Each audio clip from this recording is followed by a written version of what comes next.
Witamy wszystkich Państwa bardzo serdecznie na kolejnym wykładzie otwartym organizowanym przez Katedrę do Badań nad Przekładem i Komunikacją Międzykulturową. Wykłady, tak najogólniej rzecz biorąc, poświęcone są teorii i praktyce przekładu. To jest kolejny wykład w tym semestrze, będą też następne. Jeżeli Państwo zostaną jeszcze po wykładzie, to pokażę Państwu slajdy, jakie następne wykłady planujemy do końca roku akademickiego. A teraz już witam naszego gościa, wykładowczynię, panią profesor Marię Piotrowską.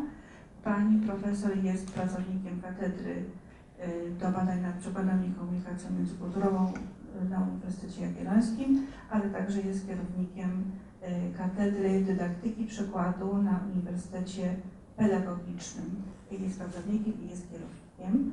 I żeby nie przedłużać, zaczynamy wykład i oddaję mikrofon pani profesor. Thank you, and thank you all for coming. Ideas do not come out of thin air. My ideas haven't come out either.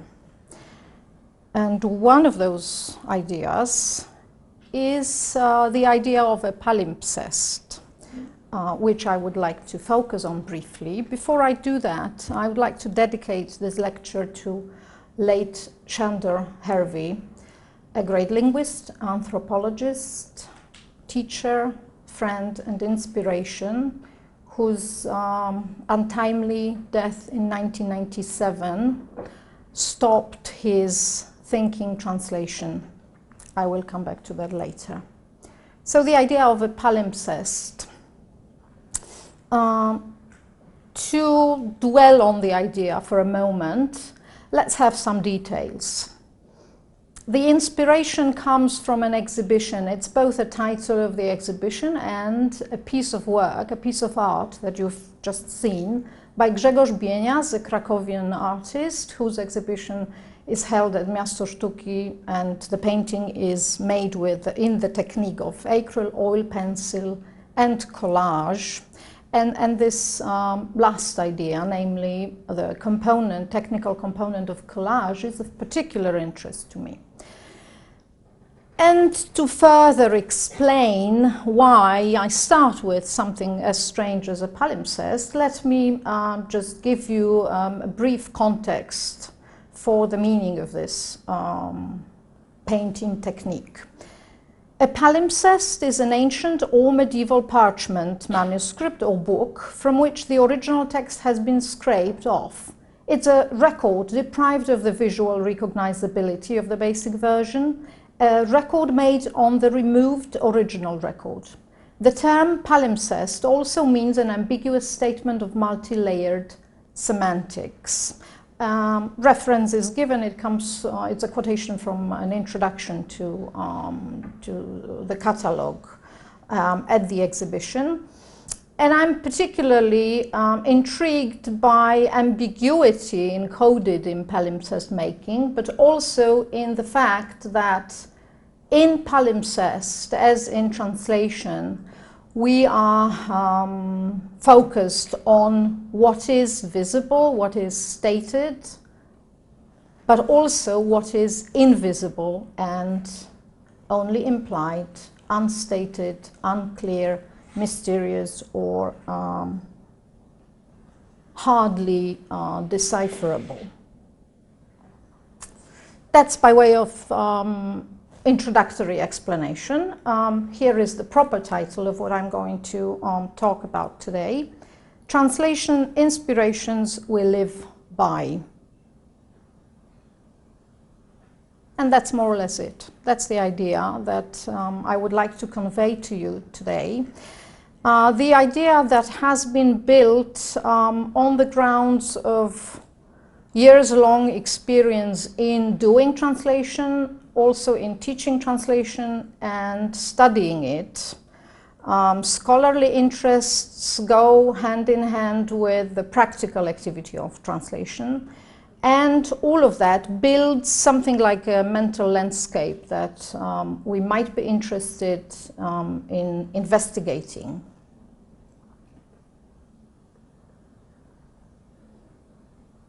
to begin with, we are going to play with data a little bit.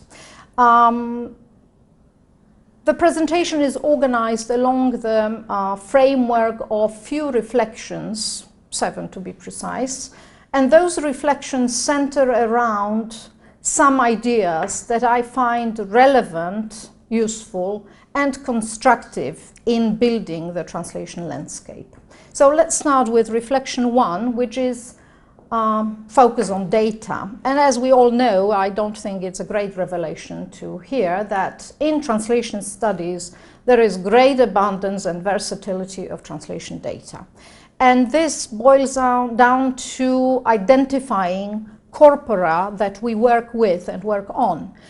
We may be talking about anything from literary excerpts, comparative analyses of literary texts, to electronic corpora, to eye-tracking studies, to think-aloud protocol studies, to specialized terminology and databases. So the form, the diversity in data collection, their compilation and analysis methods are hugely disparate.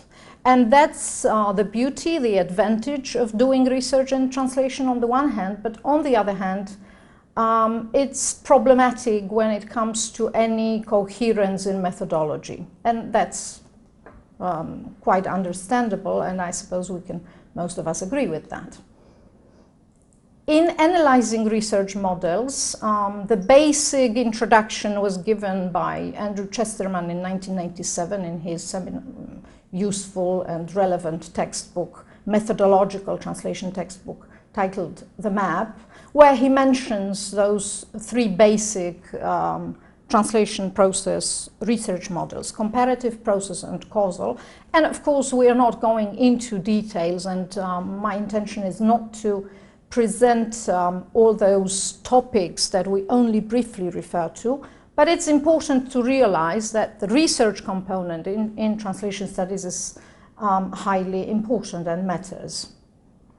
In this presentation, what is happening is really a synergy. It's something like an impressionistic landscape that creates what we might call practice searcher's biography. And of course, I'm referring to the ancient Gilles, not Gilles who is ancient, but his statement that he used some decades ago, and this label of a practice searcher idea has been circulated in translation literature for, as I said, 3 decades almost.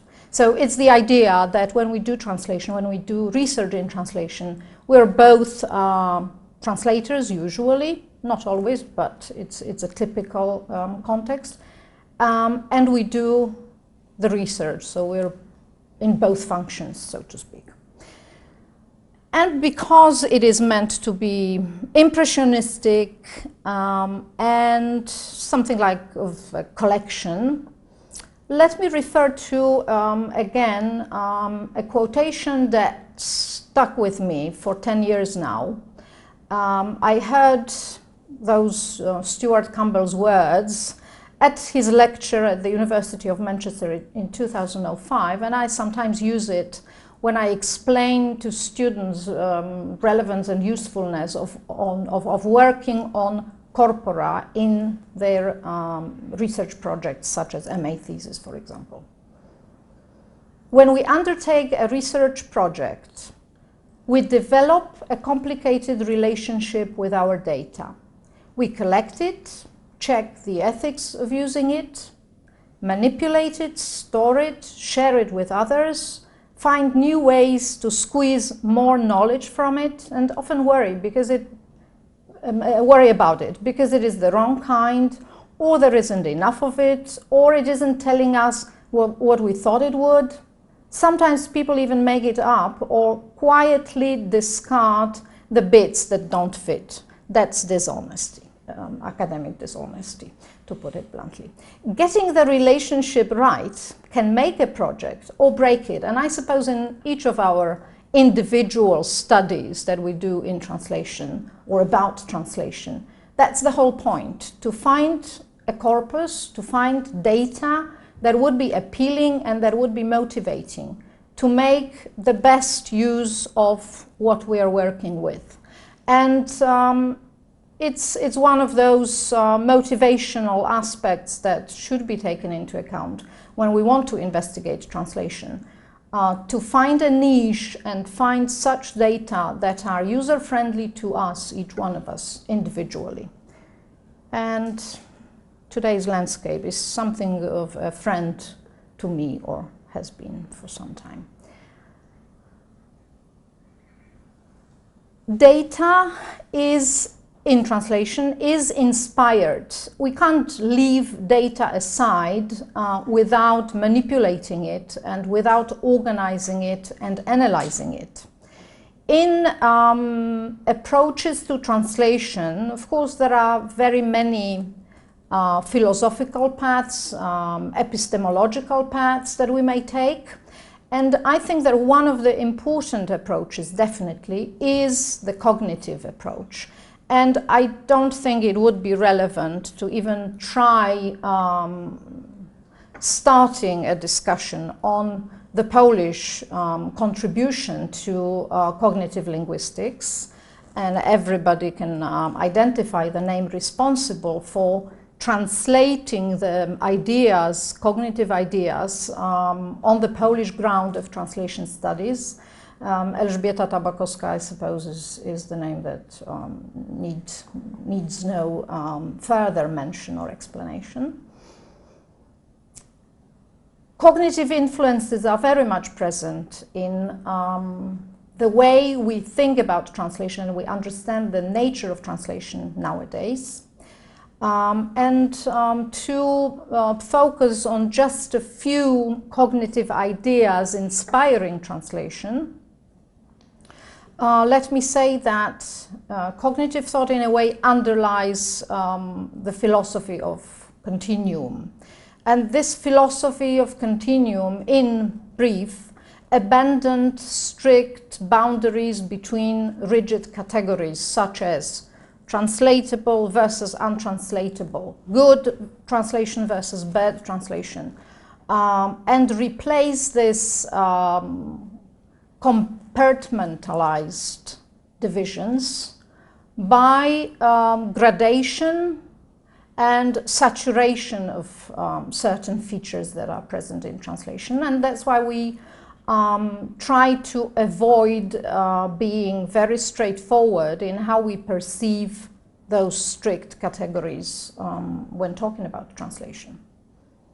Translation thought is ubiquitous, and that's how we think, those of us who are believers in translation, think about translation, and that's also a certain reflex from cognitive linguistics. Ways of conceptualizing are very important. We wouldn't really be able to understand another point of view without realizing the differences in imagery, the differences in the cognitive framework and mental schemes, those possessed by the original author, translator, and finally recipient of the target text. What we easily observe in discussing translation is a very strong metaphorization of the discourse on translation. In other words, it's very, very noticeable in the Polish discourse of translation. When we talk about translation matters using metaphors, and my allusion to, encoded in the very title of this presentation, is by no means unpurposeful or accidental.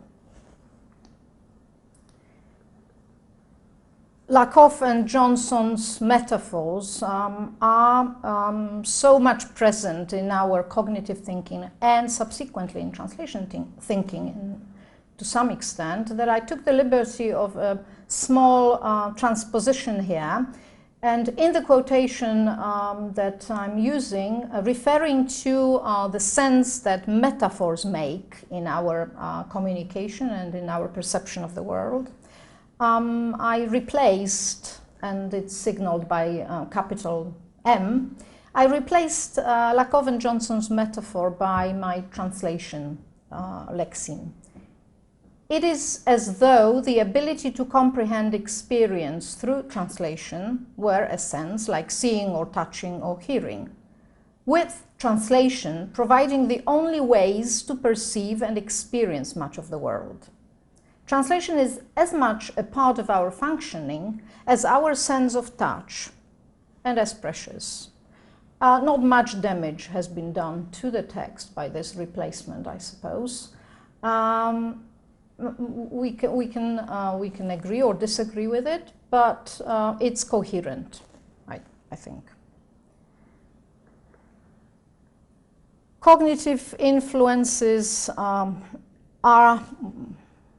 have been for a considerable time now part of our intellectual and epistemological experience. Let's move on to the context that is most, that I suppose is the richest and also most inspiring, namely a reflection on culturemes, which brings us to the translation immersion in culture. And I refer here to the idea I used in Tabakowska's book O przekładzie na przekładzie, that I suppose all of us have seen and read, 1999 publication. Those cultural capsules refer to individual cultural case studies that Tabakowska focuses on in her book.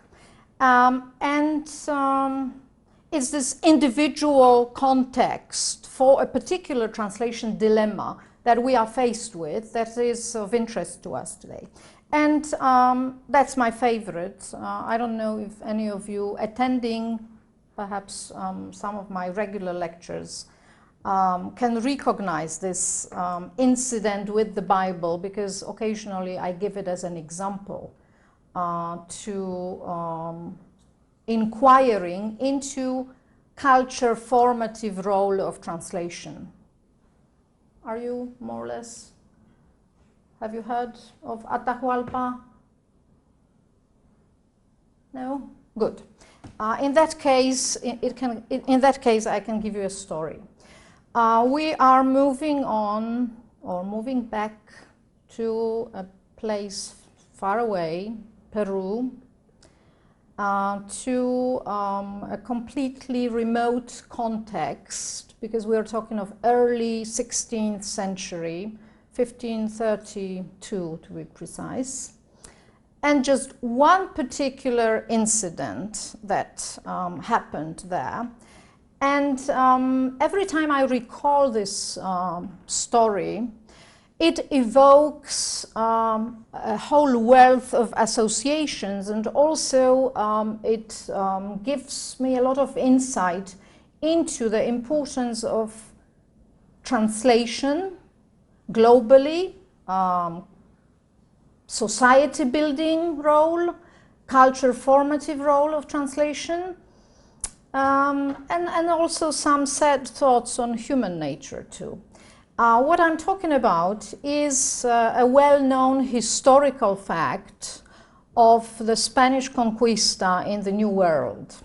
And of course, I wouldn't be able to rely too much on the original sources. Plus, the original sources talking about this event are biased because they are texts written by the winning party. So this bias is inevitable in some way.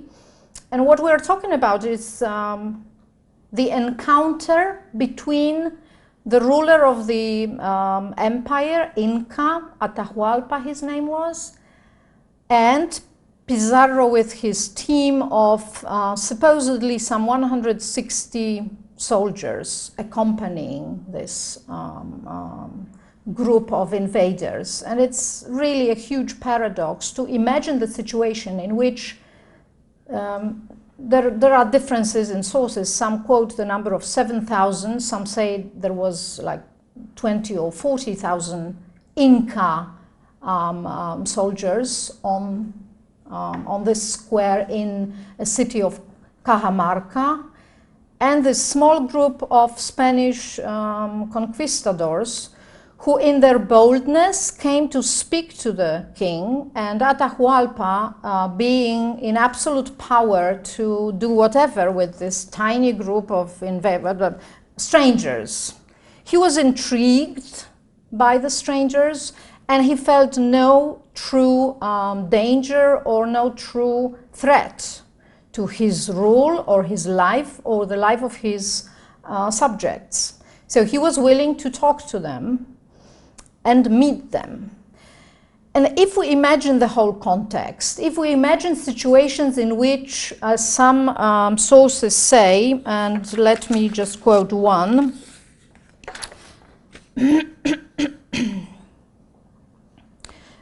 it's an addition to the Polish Rzeczpospolita, that Gazeta Wyborcza, that published relations on historical battles some time ago, and there was a mention that the Spaniards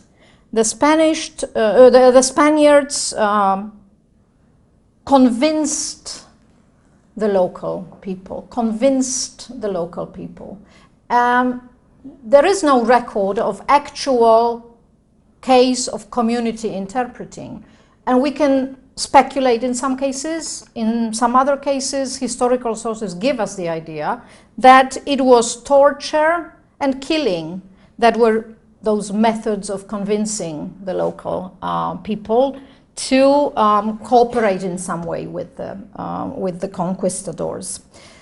Coming back to the incident with the Bible that inspires a lot of thinking about how translation contributes to civilization growth or may lead to a complete cultural misunderstanding.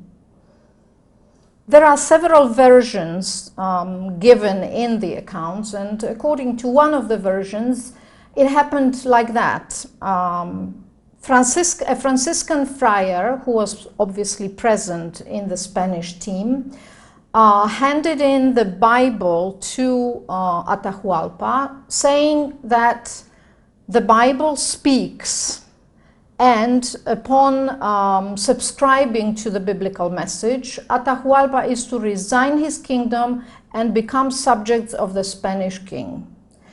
Atahualpa, of course, the discourse was translated by a local slave interpreter whose name supposedly is Felipe. So we don't really know precisely what was the translation strategy, how the translated text was produced in the target language. What we know is the consequence of the deeds and the fact that Atahualpa, understanding the message literally, took the Bible, put it to his ear, and of course could not hear anything, which led to his discontentment, and ultimately, with disappointment, he threw the book to the ground, which was an insult to the Christian party, and it was a pretext to start the battle and a total massacre of the local population. The number of victims reached several thousand, which in comparison to few Spanish casualties is a huge number, of course. Another version says that it didn't happen like that, not exactly. Atahualpa offered a local holy drink to the Spaniards, and the drink was refused. They were not certain what it was. Maybe it was poison, so they didn't want to drink it. And because it was perceived as an insult, on handing in the Bible, Atahualpa did the same. He refused it, and the whole misunderstanding inspired conflict. And as I'm saying, of course it was a pretext.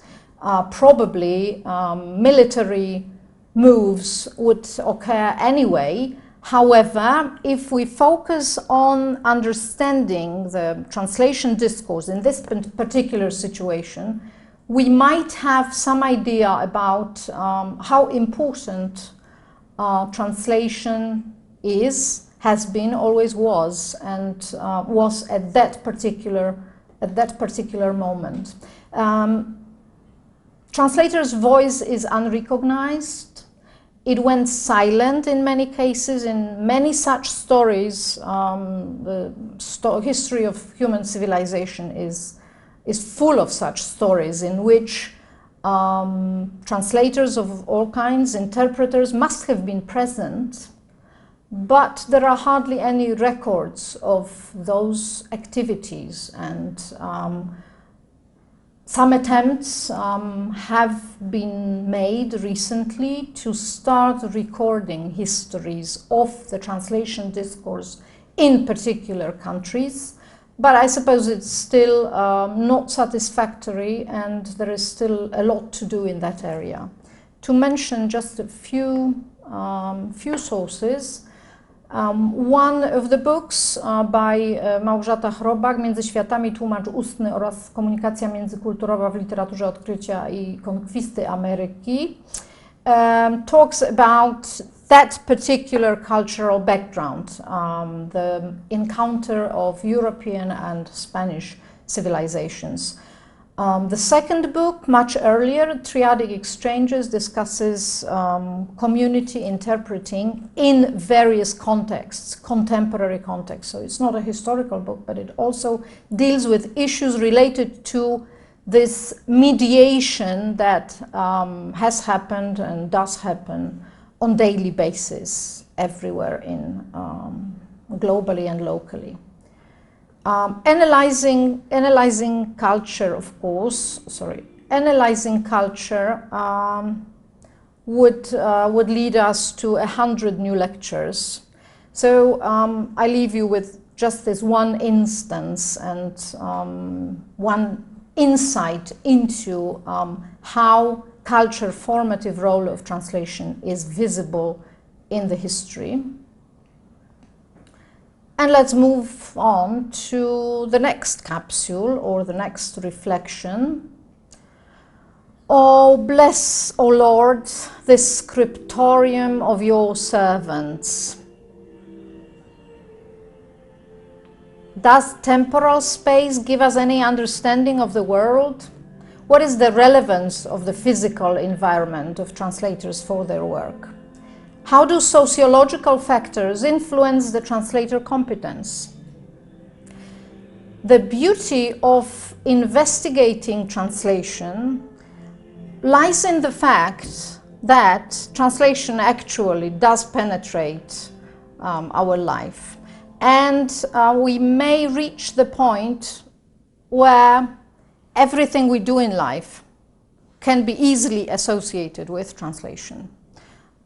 Scriptorium is one of such cases, and accidentally, those of you who may be familiar with an old movie based on the book In the Name of the Rose, from which the idea, for me individually, the idea of the scriptorium, medieval scriptorium, was born. Can identify the context, the sociological background, the scene in which those ancient tonsured monks were working on pieces of art, absolutely amazingly beautiful medieval manuscripts. If any one of you has had any occasion to see original manuscripts dated, I don't know, 8th century, 10th century, will probably not resist the temptation to think of those manuscripts as pieces of art. And consequently, so originally the idea of the scriptorium is the place for writing, but consequently it was also the place for translating. And I was wondering, when seeing such ancient manuscripts with translated lines written over the original text, coming back to the palimpsest idea, is there any parallel, or is there any similarity, any link between the work of translators then in those physical environments and the work of the contemporary digital translator? Are we talking about the same competences? Is the nature of the activity really comparable? And I leave you with the questions. I don't know the answer. I'm thinking about it. And there is so much difference that we may risk a statement that perhaps it's something completely different. But on the other hand, comparing what translation activity really is, well, it has remained the same basically in its epistemological foundations.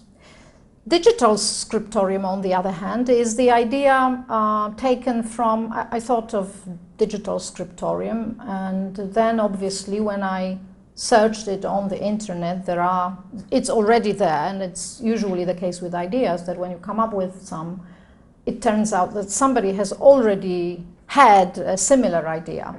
Digital scriptoria have been or are being produced or are being created nowadays. One of those, and we're talking about digital libraries or digital scriptoria, one of those is Berkeley Library. We have digital data on daily basis in our translation work. So this transition from analog to digital reality is an interesting observation when you think of it.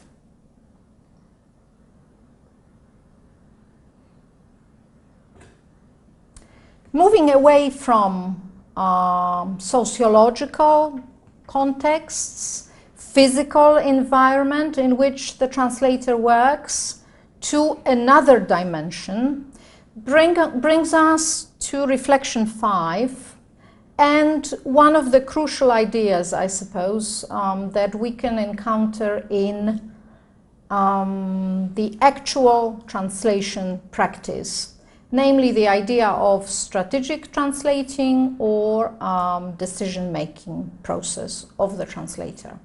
And again, the image of a chess player here is not accidental. It's one of those allusions, and also one of the metaphors, frequent metaphors that we use talking about the translator's decision-making process.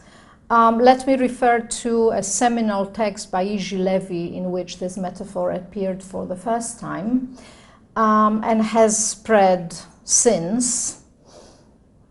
We may think of translation as an intuitive activity, or on the other hand, we may think that there are phases in the translation process during which we take deliberate decision. And the idea of decision-making, strategic translating, is all based on that assumption. That when we translate, it's not all about illumination, insight, intuition, artistic mental work, if anything like that exists. But part of it may be due to our rational behavior, predicting certain consequences of translation decisions we take, and analyzing the process consciously, focusing on the problems. That area is particularly important in learning the skill of translation. If we believed that translation is only an inborn talent, of course, us sitting at lectures and enrolling at translation courses or translation schools or any form of education would be useless, redundant, unnecessary. Fortunately for the whole educational context, the assumption is that there is something like a skill of translation. So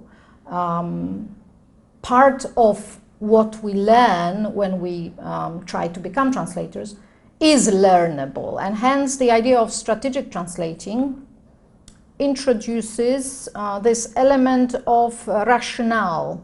The model presented in the compensational model for strategy and techniques in teaching translation, which encompasses those strategic elements, was created as a working model for didactic purposes. So the first thought was to have a model that would be functional for learners, for translation students. So the indicators for the model, it's a two-level model. We have the hierarchy and a general, global strategy, which is an approach, the translator's approach to the assignment or task. And again, we understand translation assignment as a larger entity than a translation process or act.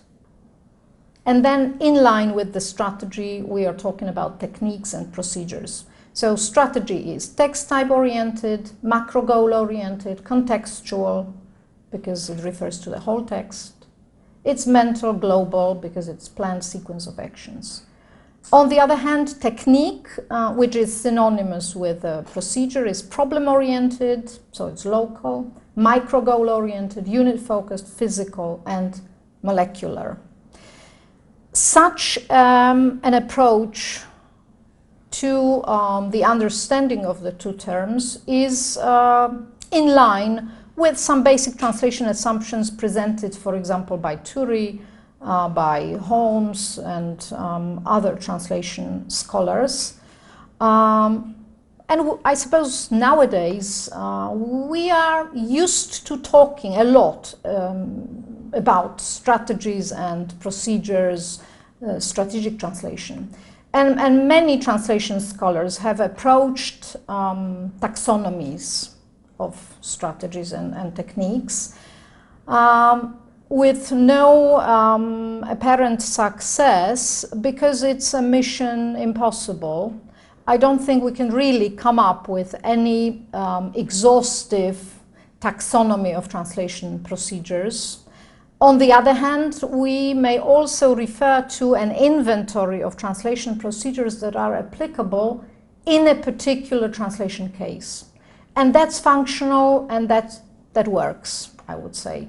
So we are talking about procedures for idiom translation in Emmy Tan's novels rendered from English to Polish, right? So once we provide a contextual framework, such an inventory of procedures may be more realistic.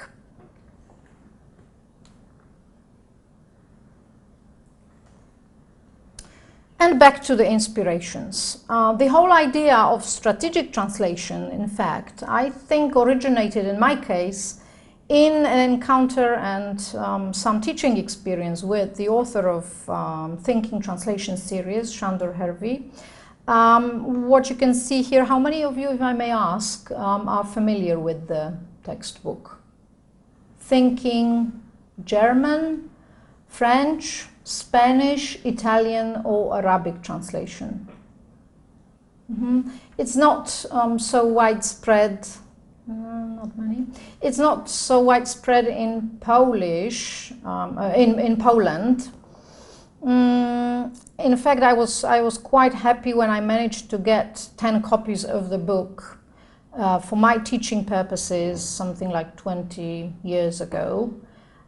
Because on the Polish market in early 1990s, translation textbooks were basically non-existent. So having a textbook, a renowned English textbook for translation practical classes was a luxury. And a luxury to be appreciated because, in fact, I think the textbook makes excellent sense. To start with the whole notion, with the title of the book, which is beautiful, and the content of the textbook, in spite of its 20 years on the market, 20-something years on the market. The first version on the French-English pair was published in 1992. In 3 years' time, 2 other language pairs appeared, English-German and English-Spanish. In 2000, it was Italian, and 2002, English-Arabic translation. So in other words, this methodological textbook has the English core and then a lot of exercises based on those particular languages. And the reason why I'm talking about the textbook is that in the contemporary university evaluation systems, textbooks are not appreciated. Whereas I think good textbooks, such as this one, really make sense. They are helpful and they inspire people. They help us understand certain notions and ideas. And the fact that posthumously, few of the versions were prepared with Sándor Hervey not really present with us any longer. But it's still used and it's still being published, means that in spite of those 2 decades, it's up to date and it presents certain ideas and it clarifies translation phenomena in such a way that it allows this textbook to live. To contextualize it a little bit more and to give it a sense, a personal touch in a way, let me refer to the correspondence with the author. 1994, Hervey mentions pedagogy of translation and also the field of translation studies. And the 2 terms are interesting in a way because pedagogy of translation, for example, is quite a new subdivision of translation studies. And the fact that it was already appreciated 2 decades ago signals the awareness and some background knowledge about it. Also, the field of translation studies, as we know, the discipline has struggled with its name for some time, and still in Polish we are not satisfied with certain labels. We use przekładoznawstwo, we use translatoryka, we use translatologia. The field of translation studies, not capitalized as of 1994, outlines the territory that was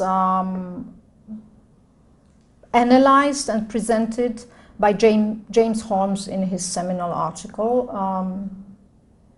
towards the end of the 1970s. And 2 indiscreet insights into Hervey's way of thinking. So 2 letter excerpts. Things are not too bad here, 1996, but my workload still seems to keep increasing. At least the work of thinking translation and thinking Spanish translation is finished.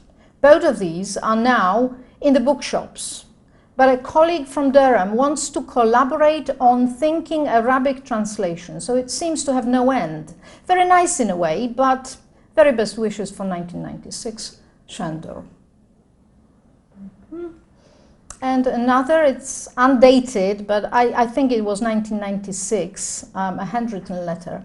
Thanks very much for your lovely letter and for your manifold invitation. Most gratifying, flattering, and irresistible. And I'm using this quote to give you a touch of Sándor Hervey's enthusiasm for translation, his way of addressing translation issues. He was here in Krakow teaching courses briefly, having lectures and workshops for students at UNESCO Chair for Translation Studies and Pedagogical University, and I had a privilege to co-teach with him during one class. Could do a workshop on aspects of it, perhaps with the title Translating Social Registers, Exercising Freedom or Taking a Liberty. What do you think? For the teacher training college, I might do something practical, say the problems of self-projection in a tourist brochure. Don't we find that still relevant and modern even today? I mean, wouldn't we like to have a subject like that? Problems of self-projection in a tourist brochure, still relevant, I suppose. Where the local organization needs to convey a pleasant image of itself to incoming tourists. We had a very interesting class on this topic about a month or so ago in my course here. And here means St. Andrews University in Scotland. Again, let me know your reactions. Chantal Hervey was an inspiring author, and he was a great teacher who was so eager to share his enthusiasm for translation with his students.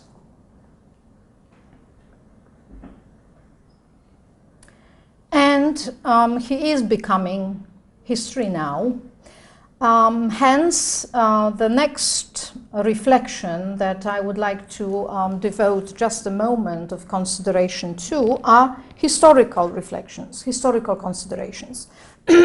Strategic thought in diachronic perspective is very complex and multidimensional, and if we wanted to dig into translation and history, we would drown in an ocean of literature, reflection, and thinking. What I would like to do instead is, again, focus on another brief capsule, cultural and translation capsule, namely the case of one particular adaptation on the basis of a historical text coming from 16th century, and you can check, those of you who might be interested in the idea, can check that in Balcerzan's anthology of texts and authors about translation. Górnicki produces a meta-text reflecting on his method of translating, or really adapting, one Italian masterpiece, The Courtier, Il Cortegiano, and he talks about his strategy of Polonization. So he claims that because he was preparing the text for Poles, he used Polish names. And sorry to the listeners who will only be able to appreciate the English language and not the Old Polish version, I will quote anyway. Iż Castillo pisał językiem włoskim, a pisał Włochom, których obyczaje są od naszych daleko różne, przeto nie tylko zaniechałem imion włoskich, a włożyłem polskie, i rozmowę tamtej podobną napisałem. Zgoła niechaj to każdy wie, iżem ja, Polakom pisząc, Polakom folgować chciał. Przeto opuściłem siła rzeczy, które abo nie należały Polszczę, abo rzecz zatrudnić, a poczciwe uszy obrazić mogły. We can reflect on strategic thought in the historical perspective to find out that the strategy of adaptation, functional approach to the text, and taking into account the addressee of the target message were present already in the Polish 16th century translation.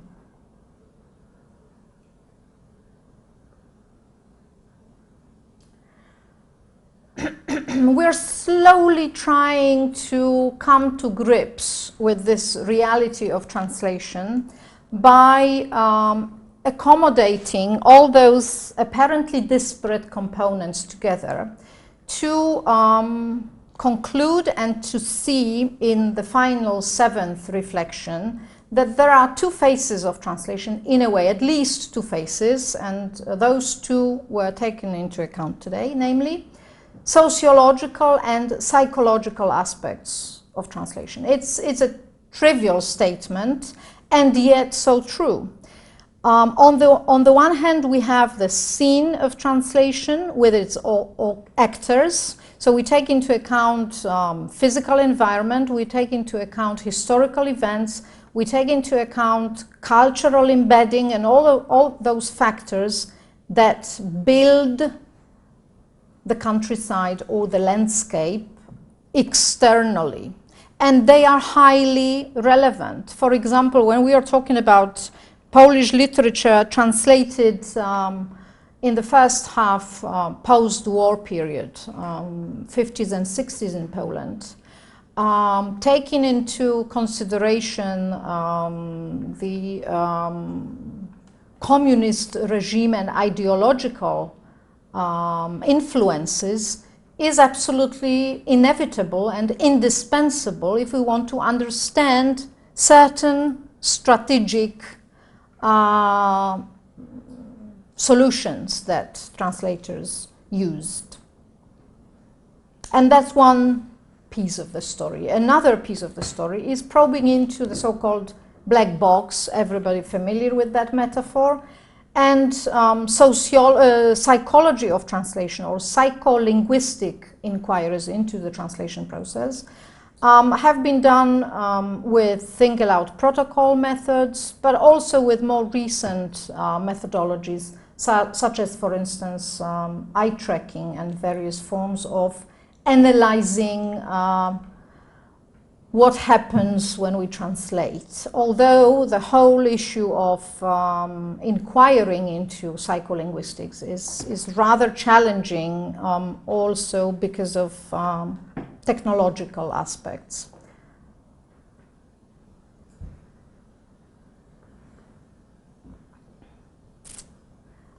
And I suppose that's more or less the landscape that has been created with those few scattered images compiled and briefly presented to you today.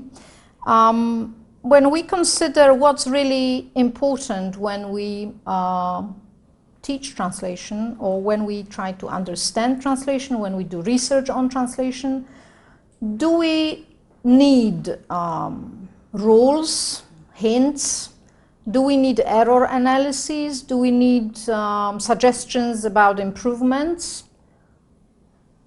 Or perhaps we need some inspiration?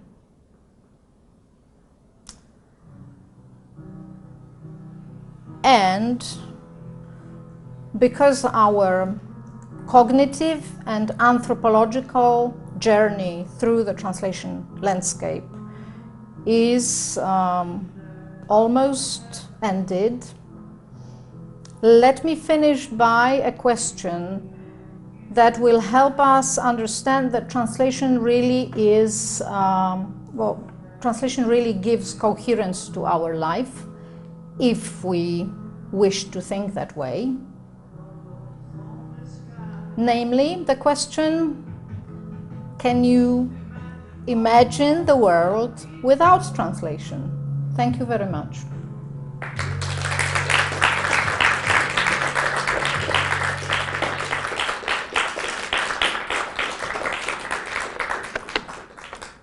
And of course, if you have any questions or comments, you are most welcome to ask them.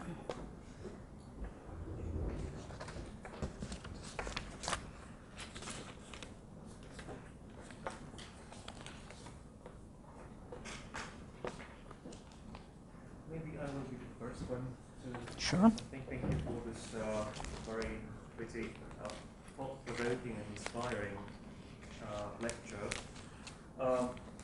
Thank you very much, if I may interrupt. I've never heard such a comment. Pretty lecture. That will be my new inspiration. Thank you. Pretty thought-provoking lecture. Okay. No, it's Prezi, it's not me. It's been both pretty for the watching, images. observing, and for listening to in all the aspects of yes, and listening. I mean, listening to you and listening to all the background that we could listen and to. Before I let you ask the question, that's where we are. We've entered the multimodal scene of translation. So we need images, I suppose, for living. Sorry. Okay, I'm ready for your question. I just wonder if and I love this idea of thinking about translation as a continuum and thinking about type text as a sort of different possible aspects of text continuum. And this of course derives from cognitive psychology, and as you said, from the work of Eleanor Roche and other cognitive psychologists. I wonder if when we think about translation and interpreting, this is something that, there is some borderline, or there has been some borderline, even among the translation trainers and interpreting trainers. And what you said about the Indians and the Pizarro, for instance, this was obviously a case of interpreting. Community interpreting. It was community interpreting. But on the other hand, I thought about translation as sometimes being a means to some other end than communication. What we could see with the Indians, and I thought also about Chinese emperors who, for instance, even if they knew exactly the language of the messengers coming from another country, they employed the community interpreters just to have some extra time to respond. So that was the means to some other end. But I also think about now the advances of technology at the moment, and I think that the new tools such as speech recognition allows us to make the borderline between the translation and interpreting get a bit hazy, a bit blurred. And now I wonder about the different sort of strategies on this horizontal level, this continuum. Do you think that this strategic thinking, these translation strategies could in some way be moved to interpreting strategies? Is there anything like strategic thinking in interpreting, or do you think that this could also be put there? I mean, this discussion, it could also to interpreting. Thank you very much for your question. In fact, it's a wealth of questions and a lot of problems involved. Let me refer first of all to this cognitive background when it comes to the philosophy of continuum and Mary Snell Hornby's integrated approach to translation studies, where she gives the model in which the boundaries between types of texts are abolished. So that's one thing. Another thing is, when it comes to the division and implementation of strategic thinking in the context of the oral modality, it seems quite logical to me. As a consequence of certain shifts within translation studies. So we're talking about as if two parameters. One thing is when it comes to actual practical activities of translation. So very down to earth with no pejorative tone level. We need to be very specific, okay? And in that case, the way we implement the strategic process for written texts would be completely different. Oral modality requires different skills, different approach, and needs different strategies and procedures. But I would still think some model of strategic thinking is possible to be implemented. Plus, we know that the whole domain of think-aloud protocol methodology actually comes from what Shandor Hervey calls in his book genre crossing. The fact that we analyze the process of text writing by means of a dialogue, so oral modality. And think-aloud protocols may be monologue, maybe dialogue, but still it's a mixture of written and oral in the methodology, within the methodology.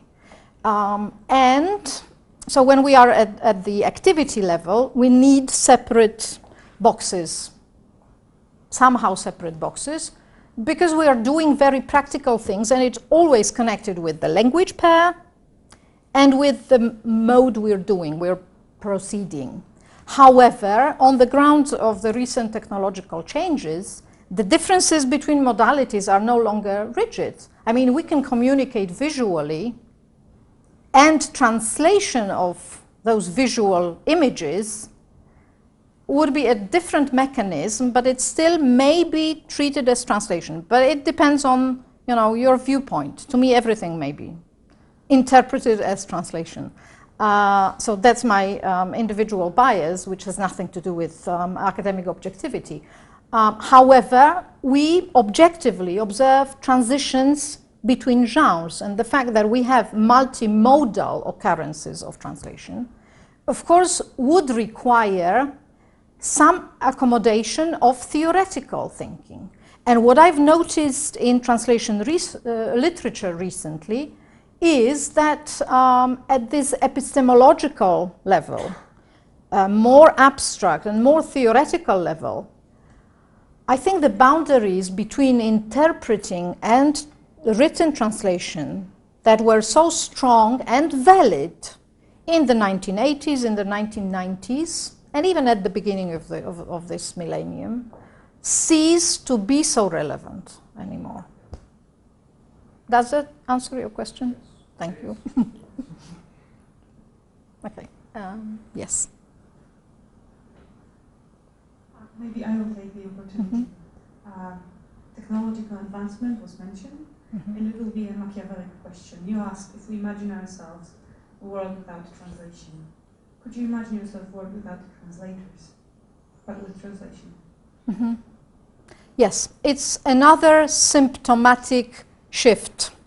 We have worked on that shift in the area of pedagogy of translation. And the shift is very clear and visible in terminology that we use. So instead of talking about translation competence, we talk about translator competence nowadays. Instead of translation skills, we talk about translator skills. So this human element, which was unrecognized in the past, and that's why we have so many anonymous translators and interpreters. We have so much unrecorded and unregistered translation activity in the history of human civilization. Nowadays, we try to appreciate the person of the translator. And in the technological context, it is difficult, and I see it as like a forked avenue nowadays. On the one hand, we have perfect technological destruction of the humanistic element of translation. Technology is killing the source text, the source author, the evaluation, reception, and globalization acts to the detriment of the appreciation of the beauty of the original and the activity of translation. So that's one thing. Another thing is that, paradoxically, in the framework of scholarly endeavors, awareness, academia understood in abstract, there is a lot going on in the sphere of translation studies as a humanistic discipline, with the figure of the translator foregrounded. We have a lot of subjects, a lot of interest of people in the activity of translation, in the history and culture of translation. So there seems to be, to me, some kind of a paradox here. That on the one hand, it's irrelevant because machines produce a lot. So we have this extreme of machine translation. We have computer-assisted translation. We are all infatuated. Maybe the first stage of that infatuation is already behind us, but we are still very much infatuated by new tools, new computer tools. But on the other hand, we love the essence of translation. We love this individual effort of a person who devotes his or her entire attention to interpretation of a source text. Sorry for this lengthy answer. Mm-hmm.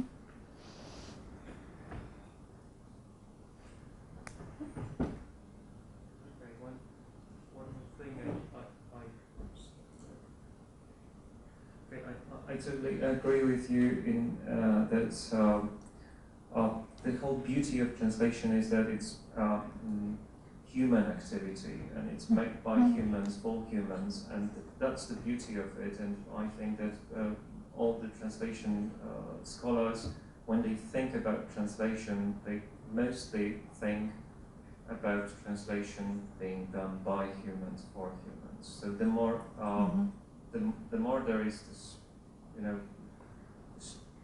tools and computers and other technological advancements, the less there is this human activity. Unfortunately, I mean, this is one of the problems. I totally agree with you. But I also, when you mentioned Górnicki's translation, I thought that some ideas of translation and some strategies of translation have been the same. I mean, this exoticization or foreignization versus domestication, adaptation, that's been the same thing for some time. Do you think that from the diachronic perspective, all the strategies change? I mean, is there any sort of evolution in strategic thinking nowadays? Let me quote one of my doctoral students who says that in translation, informally, in translation studies, we're constantly, all those authors, they are constantly talking about one and the same phenomena, only using different names. And there is something to it. I mean, there are certain threads in translation theories that appeared ages ago and are still valid. And I would say, I don't know, Cicero's idea. For 2,000 years, we're still considering whether it makes sense for sense translation, or perhaps we should stick to the literal. And literalism as an idea in computer-assisted translation is so important because we are bound by the very structure of the text, which in essence is the nature of literal rendering. So again, it's a complete paradox that in the most innovative approaches, in fact, we are using the most simplistic ideas about how to understand the coherence of text and its structure. On the other hand, at the detail level, the change is inscribed in the translation activity. And I always refer to one case during my teaching practice, one of early texts that we did 20 years ago as a start in translation, in practical translation, was rendering three pepper, I remember the title even of the text, three pepper salad, and I used it in the textbook. Three pepper salad. And it was a legitimate problem for us with a group of students because on the list of ingredients there was feta. And I asked, I don't know, 10 students in the group, nobody knew what feta was 20 years ago, and it's true. So the particular changes, because we would not have feta, but we would have something else. Like a few years ago, 3 years ago, we wondered about what sustainability is. Yep. And now it's no longer a problem. So the It's good. the problem as such remains the same. We have a need for a synonym because we do not have an item in our reality. So the general problem stays the same, but you swap the components, so to speak. If there are no more questions, thank you very much for listening and attending the lecture. And see you at other Chair for Translation and Intercultural Communication lectures. Thank you.